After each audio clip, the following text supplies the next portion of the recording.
పట్నంలో ఉండేటోళ్లకు ఇల్లే కైలాసం వాకిలే వైకుంఠం అన్నట్టు ఉంటారు.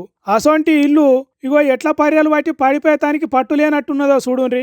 ఇప్పుడు కొద్దిసేపు అయినాకన అన్నట్టు రన్నింగ్ రేసుల విజిల్ ఊదితే ఉరికతానికి రెడీగా ఉన్నట్టే సిద్ధంగా ఉన్నది. హైదరాబాద్లో ఉన్న గోషామాల్ ఏరియాల 5 అంతరాల మేడ మెడలు ఇరిగిన కోడి తీరుగా కూరుపాట్లు పడుతున్నది. ఎందుకు ఇట్లా అయింది అంటే దాని పక్కకే ఉన్న ఖాళీ జాగాల కొత్తగా ఇల్లు కట్టుకునేటోళ్ళు పునాది కోసం కంతకలుదా వినరట. మెత్తటి మట్టి దాచుకినట్టు అయిందో ఏమో. ఒక పక్క బరువు ఎక్కువై బంగ్లా చిన్నగా ఒరిగి సిరాకిచ్చింది. ఇంకేమున్నది లబో దిబోమని మొత్తుకొని 5 అంతరాల మేడల ఉన్నోళ్ళు దబ్బ కిందికి దిగిర్రట. ఎప్పుడు కుంగి కూల పడుతుందో అని భయంగా బతుకుతున్నారట చుట్టుపక్కల ఉన్న పబ్లిక్. 5 అంతరాల మేడ ఒరిగి ఇంకో మేడ మీద పడితే అది ఉంటదా? తునకలు అవుతుంది. అందుకే జిహెచ్ఎంసీ ఆఫీసర్లకు అర్జెంటుగా మతలా పంపిరట. కానీ 6 గంటలు గడిచినా దిక్కు దేశలేదట. అందుకే మమ్మల్ని కాపాడుండ్రి మహాప్రభో అని అడుగుతున్నారు జనాలు. జేసీబీ పెట్టి ఆ బేస్మెంట్ తీయడం వల్ల బిల్డింగ్ జరుగుతుంది, క్రాక్ వచ్చేసింది, బెండ్ అవుతుంది. ఓనర్ ఇప్పటివరకు లేరు, ఇక్కడ ఎవరు లేరు కూడా.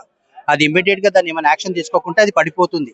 మీరు ఏమైనా గ్రెయిన్ అనేది తెచ్చైనా దాన్ని స్టాప్ చేయండి, లేకుంటే పడ్డదంటే ఇంకో బిల్డింగ్ కూడా డ్యామేజ్ అవుతుందండి. ఇక్కడ పైన మనుషులు కూడా ఉన్నారు, కిరాయి వాళ్ళు కూడా ఉన్నారు, వాళ్ళ ముసలోళ్ళు ఉన్నారు, వాళ్ళని జరిపించాం. మీరు దాని గురించి ఏమైనా ఇమీడియట్ యాక్షన్ తీసుకుంటే మాకేమైనా ఉంటుంది, లేదంటే మరి అంతే కదా. చిన్నగా సీమల తీరుగా వస్తామంటే కుదురుతుందా? పుణ్యకాలం పుట్టుక్కు అంటది. ఆ తర్వాత ఆగమయ్యేది మన పబ్లికే. ఏదన్నా జరిగినాక చర్యలు తీసుకునే బదులు జరగక ముందే జాగ్రత్తలు తీసుకుంటే మంచిది. ఇంటి ఓనర్ కూడా లేడు, ముసలోళ్ళు ముడిగోళ్ళు బిల్డింగ్లోనే ఉన్నారు. తొందరగా చర్యలు తీసుకోండి. ఏ అర్ధరాత్రి అందరు వండుకున్నాక బంగ్లా కూలితే భారీ నష్టం జరుగుతుంది. జర మేలుకోండి మహాప్రభు అని బతిలాడుతున్నారు.